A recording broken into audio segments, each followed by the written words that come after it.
லிங்க்லாம் இருக்கு.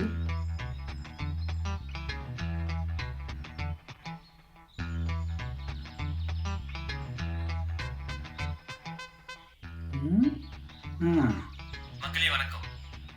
இதை குடிக்கிறவங்களை ஏன் தான் எல்லாரும் திட்டுறீங்க? சரி மச்சான் பசிக்குது வா சாப்பிட போலாமா? இருடா, நம்மளை பற்றி அவனை பெருமையாக பேசுகிறான். அவங்களுக்கும் சில ஃபீலிங்ஸ் இருக்கு. அவங்களால யாரும் அழியணும்னு நம்புறாங்க தெரியுமா? நான் ராகவ், மது மறுவாழ்வு மையத்தில் ஒர்க் பண்ணுறேன்.